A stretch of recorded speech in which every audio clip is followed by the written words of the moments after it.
So without any delay this morning, we want to welcome Pastor Chip of Harvest City Church, who is going to bring us this morning doing church from home. And we had a great session with him last time around, and we're looking forward for hearing from him this morning. Welcome, Pastor Chip, and we trust that all is well with you, your family, and your church. We bring you greetings from the MFWI family and leadership, and thanks for taking the time this morning to join with us. So let's hear from Pastor Chip this morning. Okay, good morning, everybody. Good morning to my dad and Hayden. I've known Hayden, I think probably the first memory of life is with Hayden. And Pastor Trevor and all of you who know me. I've actually, some of you may not know, I went to Barbados once before. I think I was 16 years old. So that makes it about 10 years ago, if you could believe what I just said. But I enjoyed Barbados. I look forward to going again one day soon. So doing church from home has become something that we all have been sort of driven to be familiar with. Whether we want to or not, the world has changed. COVID-19 has changed the face of the world, travel, economies, and also it has changed the church. And so we have the opportunities and the pitfalls, and I would go through them in that sort of a manner. But I want to sort of like bring you a bit up to speed as like how I've been doing it. Not that our way is a standard, but it's been working for us in many ways. And I'll go into that in itself. So we were plunged into doing church from home very quickly. Thankfully, we had some of the camera equipment already. We had some of the stuff that is needed to do that. And we were able to make church from home a reality. From where we started Church Live to where we are 6 weeks later, under about 12 to 13 live services, we've grown, we've moved on. We're now becoming a little bit better at doing it. A lot of things have to change when you're doing church at home online, when you're being viewed online. You got to, here are the opportunities. The Bible tells us that the fields are ripen unto harvest. So we all know this as ministers, that the world globally now is ripen unto harvest. I did an article that I sent out to the churches recently within Europe and the United Kingdom, and Pastor Trevor has it. And I've been told that there are close to 3 times as much Bibles being sold globally than ever before. All over the world right now, to this present day, May the 2nd, 2020, we have 3 times as much Bibles being sold globally than ever before. So the fields are really ripen unto harvest. So we have a reach that has really been prepared for us. Pray to the Lord of the harvest to send harvesters, and God has not caused this, but allowed a moment in history that changed the world globally to bring the harvest into this, in front of us, that we can reach it. So our opportunities is to bring, to reach the branch that reaches over the wall and to bring the harvest in. Connections are important, as we are doing right now, live streaming with you on Zoom. I'm in the United Kingdom, wherever you are in the world. If we don't have connection, none of this would work. So connection is important while doing church online. Equally is our connection with our church members. Part of the opportunity of going to an online service is obviously we can reach further than we can ever before.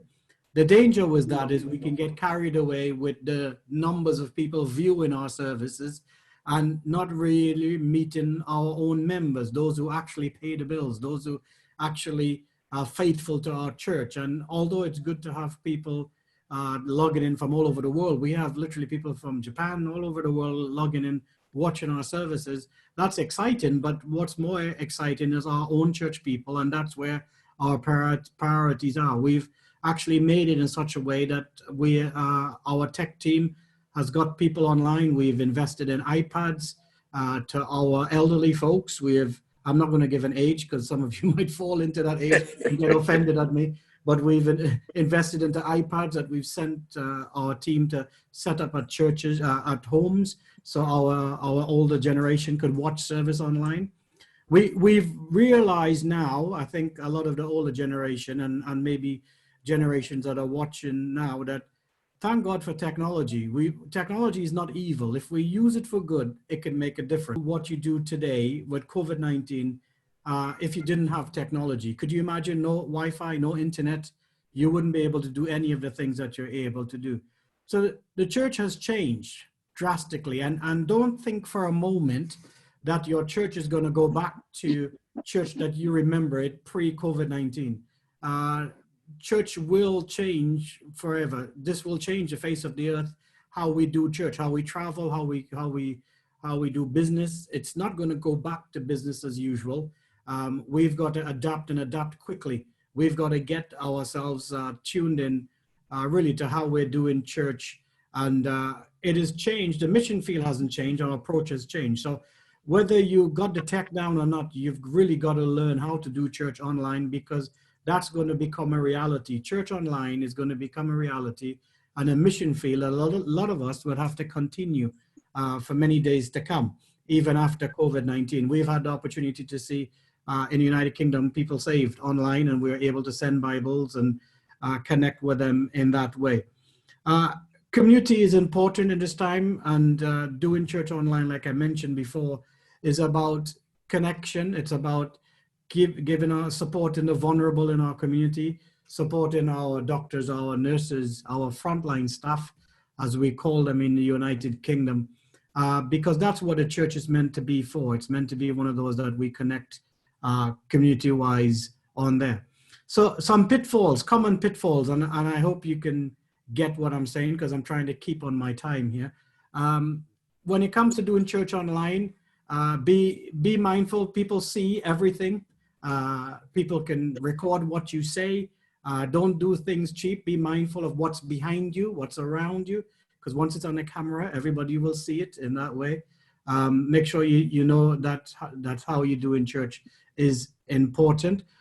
If you're speaking online, listen to yourself. I know for some people it might be a nightmare to listen to yourself, but just imagine what other people has to go through listening to you every week. So listen to yourself.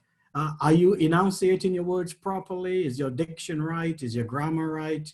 I'm not talking about accents. I'm not talking about changing your West Indianness or anything like that, but you've got to enunciate. You've got to slow down.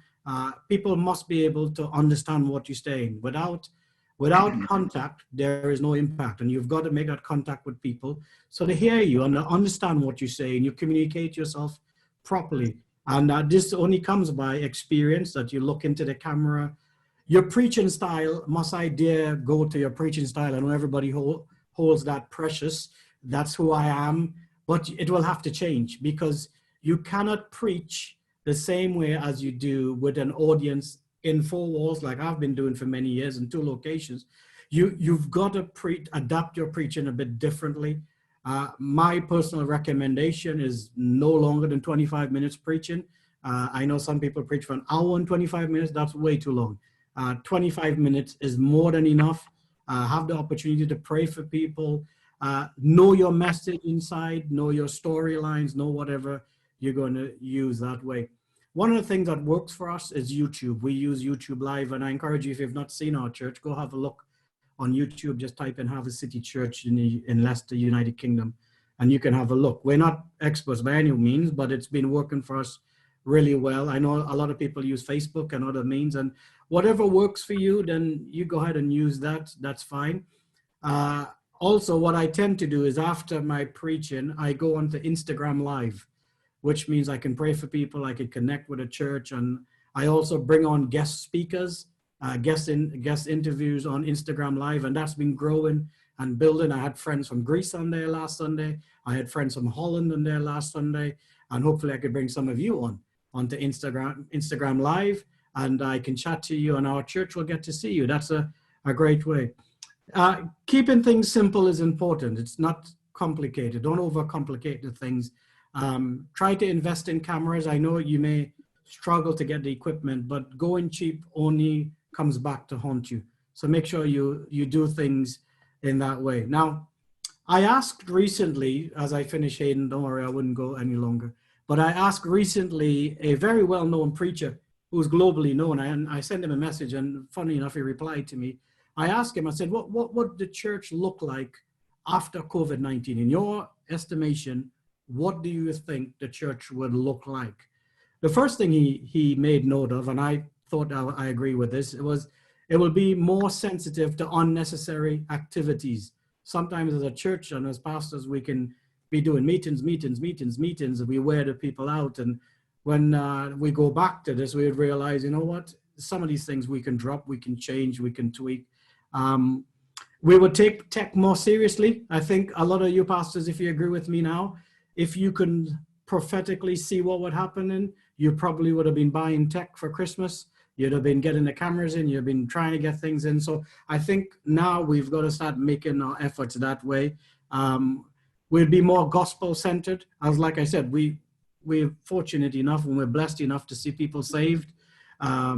We've seen people give their lives to the Lord online. Muslims give their lives to the Lord, and people from different backgrounds. And that's a great opportunity for us to reach that way. So I do think it's a greater harvest doing church online and doing church from home. However, you've got to adapt, you've got to change, and you've got to really get yourself in that position where church at home becomes something you get used to and you get yourself comfortable in doing things that way. So that is my time up, Hayden. So hopefully I hit all the right notes there for you.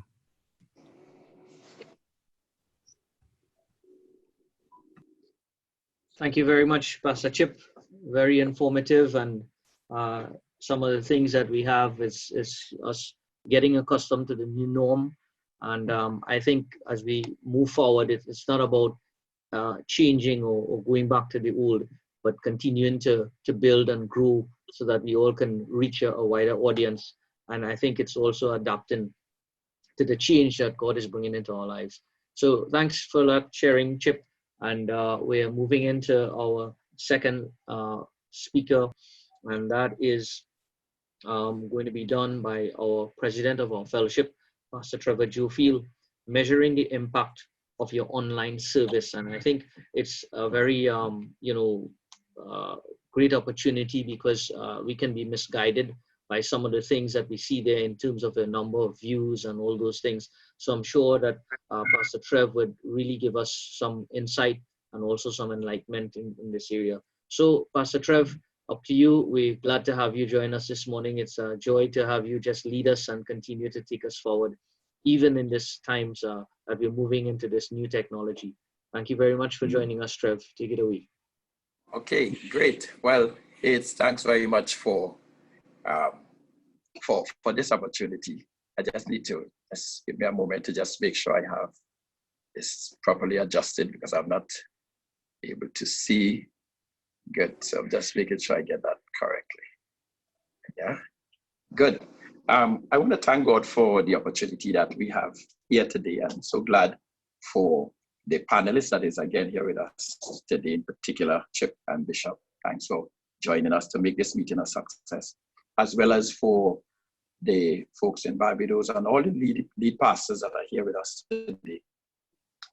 I want to take a moment to just touch on an important area that I believe is very important for us as we move into an online environment.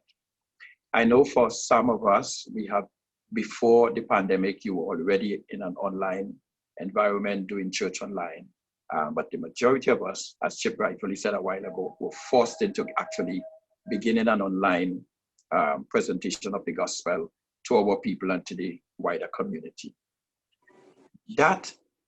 Another thing has happened with that too, is that our members have gotten a greater appreciation of what doing church online, the possibilities that it offers to us. And so with that type of dynamics, and I think it's Eden or Chip what mention of it, is that church would never be the same again, to a large extent.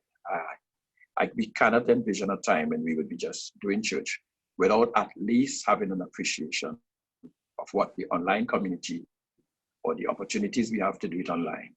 And in addition to that, there are those of us who have opted to go online in terms of how to do it and how to do it better.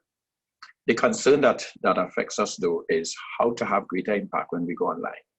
And I know some of the things that Chip said, that how we should do church. The area I want to focus on though, it's the metrics. How do we measure exactly the impact that we are having online. It's one thing to say, hey, my church is online, I'm on YouTube and on Facebook, but what are the metrics? What is the data saying? I recall many years ago when I worked with the Ministry of Agriculture and we managed websites. One of the things that the minister was more interested in at the time, or the ministers or the politicians were more interested in, was the number of hits that the sites get. But we in IT recognize that hits and views or visitors were two different things. So for example, the minister was happy to hear that there was 8,000 or 80,000 hits for this week on the website. But we in IT recognize that sometimes that 80,000 hits really reflected just 1,000 visits. And therefore, as a pastor, you need to know what you want to measure. And so I took a moment to just look at what metric is defined as. And in the management, on one management website, it says metrics are numbers. Metrics are numbers that tell you important information about a process under question. So when we talk about metrics, we are talking about the numbers. What is the numbers saying? What is the data saying regarding being online? You're on Facebook, we're getting views, but is that all that you really want to get at? Why is that important? Why is metrics important? It is important. Why is the data important? Or why is measuring your online impact important? We do not have impact, or we would not know the impact that we are having online until we have the relevant data. And I want to underscore the word relevant. It's not just, you need to decide what kind of data you want to have. And therefore I say relevant data, not just having data, but relevant data. And so in terms of determining that, I want to draw on a document that was done by Carrie Newhoff. And to me, it's an excellent data document that has kind of highlighted some of the things we need to look at to measure our data. But just before I touch those 5 things that you would have highlighted, I think in terms of designing your metrics or designing what you want to measure, there are a couple of things we need to look at. Number one, and first and foremost, I want to say is the goal. What is the goal your church have? Because if you don't know the goal, then you don't know how to measure it. So the goal is, for example, like when we went online, we had a clear goal. The first goal was we wanted to reach our members.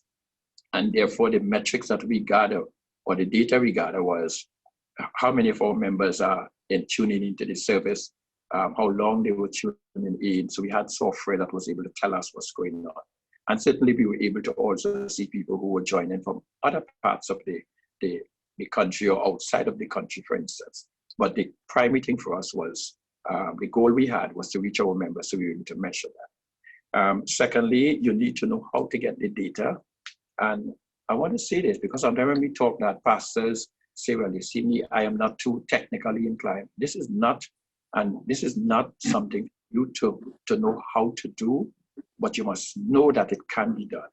And all of the platforms that we use in social media offer what we call analytics, so that you could get the breakdown of the data. You could know how much likes, you could know what devices people are using. So for instance, when we looked at our YouTube videos, we recognize that 70% of the people who connect to the YouTube videos are using cell phones. That's important information for us because it tells us that we need to be careful how we put our data out there because people are viewing that on the cell phone. And there's an important thing that sometimes IT people miss or tech guys miss, and it's what we call institutional knowledge. Institutional knowledge has to deal with the fact that you as pastor, you as an elder, you are the embodiment of the institutional knowledge. You know what needs to be done, much more than the techie issues. What you do need to lean on is to lean on the tech guy or the tech gal or the tech girl to be able to help you achieve that goal. So know your goal, know where to get the data. And thirdly, narrow down the metrics, narrow down the data. There's tons of data that you could get when you go into these analytics, but you want to get the data that is relevant to your scenario. Having said that, let me highlight or flag for you the five strategies or 5 best practice in terms of measuring data. Number one is set an online attendance benchmark. Set a clear benchmark. In other words, what are you going to measure? What are you going to measure? And the guideline for that is that these benchmarks They should be simple, they should be consistent, and they should be few. So don't set a whole set of them. Set them simple, few, and consistent that you can measure all the time. It is suggested that this is what you want. These are some of the top ones you want to look at. You want to look at average watch time. How much time people are spending? What's the average time that they're spending looking at this service? You're doing service online. Your service runs for 45 minutes. Are people just tuning in for 5 minutes, or are they tuning in for the entire time? Average watch time. You also need to look at audience retention. Are you holding your audience? You holding them? Or are they just coming on and just leaving? You need to look at that. But the data is going to tell you if that's happening. Now, third one you need to look at is you need to look at the number of 1 minute views that you're getting. Now, what Facebook does, for example, is that if somebody view your service for 1 second, it counts as a view. If you view it for 3 seconds, that's counted. 10 seconds, that's counted. 1 minute is counted, or the entire service is counted. So when we walk around and say that my service had 3,500 views, the question is how many of them viewed it for 1 second, for 3 seconds, and so forth. So pay attention to it. The second best practice that is recommended is that not just views we want to track, but you want to really track engagement. And I heard Chip says we have led people online. That's the kind of thing you want. We are in the business of reaching lives, reaching souls for the kingdom, and then helping them to grow in God. And the only way we do that is by engagement. So we move over to like Instagram, as he said. In our case, we move over to the prayer room where we pray with people online. But we want to measure engagement. And some of the metrics that you use to measure engagement, you look at your likes, we look at comments, shares, how much time people share the video, the subscribes, the decision, which we just talked about. You also want to look at are people communicating to you? Are they sending email? Are they sending text? That's a sense as to what's happening. And what about donation? Are they making a contribution to the work online? That's people are engaging. The third best practice that comes on the heel of that though, and sometimes we fall short as pastors, it's the question as to how do you respond to those who are liking your video, who are liking the service, those who are making comments, how do you respond to them? And I think it's very important that in addition to saying our service got X amount of likes, we should be able to dissect those likes and kind of go through it, examine it. There are people in those likes who you may want to communicate with and begin to engage them. Hey, I noticed you liked our page, and you begin a conversation with them. So that's the third best practice. Not that when you're measuring your data, you get the likes, what do you do with it? You need to engage them. And the final two, I'll leave it to you as I close off trying to stay within time, is monitor momentum. Are you gaining momentum? Are you losing momentum? When you just began doing this, you were getting 5,000 views or you were getting 1,000 views. What's happening? It's increasing or decreasing? It tells a story. And finally, keep experimenting. Keep experimenting. When we entered into this new environment, what we did is that we entered into it and we were trying different things and so forth. Be careful not to become set in a mold saying we have found a way to do it, but keep doing new things. Amen. So I pause here. There's much more we could talk about. We could talk about the Q&A. Thanks very much, Aids. God bless you. Thank you very much, Trev. Great session there. Notice that everything is coming fast and furious at us. So I just posted a note for us to, if you have questions, you can use those two options that we have in terms of the raise hand, or also you can use the Q&A just under your screen. Just click on it. You can type your question in and we'll have it there so we can answer during our Q&A question session.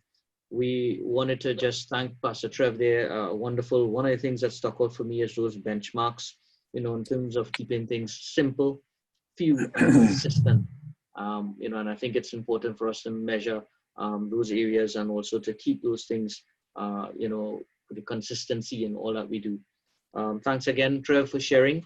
And we're moving quickly along. As we said, we are trying to keep within our scheduled time, which is just approximately about an hour. And we have one more subject that is being covered by our Dr. Anthony Kawalsingh in terms of a great session that we have prepared for us. We heard from Chip a short while ago. For those who joined us lately, and just we heard from Pastor Trevor, and we're now going to hear from Dr. Anthony Kawalsingh, who is going to be sharing with us Pastoring 101 in times of crisis. Pastoring 101 in times of crisis. So let's tune in. Welcome, Bishop. Thank you for joining us and taking the time this morning again for sharing with us. We welcome you this morning. Well, thank you very much, and good morning to everybody. We greet those who are joining us from Barbados, Chip in England, and wherever you might be.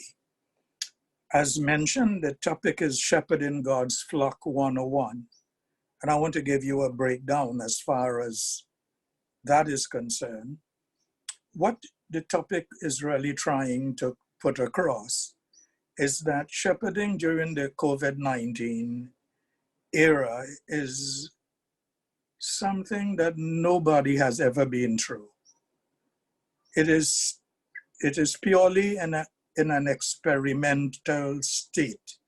Nobody, no matter who they are an authority in pastoring in this time of crisis. So I don't think that anybody has this really covered down.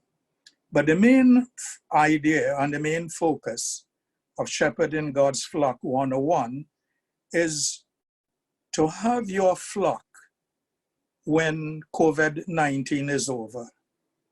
You don't want COVID-19 to over. You go to church and here is an empty sanctuary. You want to have your audience at the end of COVID-19. And with this in mind, I'd like to read a scripture that is in the book of Proverbs that says, "Be thou diligent to know the state of thy flock, and look well to thy herds." And that's Proverbs 27:23. I'd like to read this for emphasis from two other translations of the text. The Aramaic Bible in plain English puts the text to read, whenever you shepherd, know the faces of your sheep. Whenever you shepherd, know the faces of your sheep. It does not exempt shepherding on the digital media. And the Remis Bible, the Douay Remis Bible puts to read this Proverbs 27:23, "Be diligent to know the countenance of your cattle and consider thy own flocks." A little exegesis here wouldn't hurt. If you look at this word, "Be diligent to know the state of thy flocks," the word state in the Latin Vulgate and the Strong's Concordance is know the faces of your flock. Through the media, your flock can know your face. But when last did your flock really see you and not a digital image of you? It is said the contours and details of someone's face is what truly help us to distinguish one person from another. This knowing their face or knowing the face of your flock helps you to know your own sheep. What is sad is that many have shepherded in the past and they have not really known their own sheep. The sheep that has not entered into your fold by the door can be detrimental to your flock. So for example, if when COVID-19 is over and you see 20 new people who joined during your video cast and they are part of your flock, I think you should be very careful about that because they can be detrimental. They can be renegade sheep from other flocks that have sneaked into your fold. They can be stray sheep that carries disease, or they might even be wolves in sheep clothing. So you have to have a face-on encounter with your flock, not just through the electronic media. You have to strive for this. Solomon literally says, know them very well. Know them very well, or know them carefully, or know them diligently. And may I add that sheep is not impressed by the quality of your video cast or by the number of hits and views you may have. What I think is the injunction of this exegesis is to get to know your flock one sheep at a time. I don't know how many of you have lost track of the sheep in your fold. This would tell at the end when the winds blow over. So the injunction at this time is do not neglect this fundamental principle of shepherding, is to know your sheep know your flock one sheep at a time, and is to engage your flock in a reliable and practical basis, to keep your eyes and ears open and follow through. Your sheep has many questions to ask you, and they are not interested in asking a deacon or another elder. They want to hear the voice of the shepherd. As a shepherd, you must make your pasture a safe place. And what I see as one of the dangers on the electronic media is that your flock could become a melting pot and a melee for bringing in a lot of strange sheep. Do not rejoice because of this. You have to learn to sanitize your flock when all of this has come to pass. As I mentioned, sheep has questions to be answered only by the shepherd, and these are responsibilities that you cannot delegate. Just like a parent cannot delegate corporal punishment to one of his child in terms of disciplining his siblings, there are certain things that you cannot do. And I think we call it delegation, but there are some things as a father, and there's something as a shepherd, as important as it is to have people assist you. I think that there are unique rules for the shepherd, and people want to hear the voice of the shepherd. They need to hear the certain sound of the shepherd's voice. Jesus said, my sheep hear my voice, not the voice of elders or chairpersons. The best place to answer your sheep's question is in their faces. Sheep has a need to be attended by shepherds and not hirelings or deputies. There are needs, as I said, that you cannot assign, and I'm repeating this, but you must personally attend it to. If you forget anything and everything that I have said, I'm going to make a statement that I would like for you to remember, and if possible, write it down, and I will end with this. Leadership cannot be measured by the performance of the leaders, but by the fruit of those who follow. Let me repeat that. Leadership cannot be measured by the performance of the leader, but by the fruit of those who follow. And the old adage is, if you keep your shop is going to keep you. If you keep your flock will keep you. Thank you very much. Awesome. That was a great presentation. Thank you so much. Always impacting and enlightening. The founding father in the faith that has birthed many sons into glory, and we are really tremendously blessed this morning to have him share with us in light of his wisdom, his experience, and also the presence of such great men. We really enjoy having him and sharing with us this morning.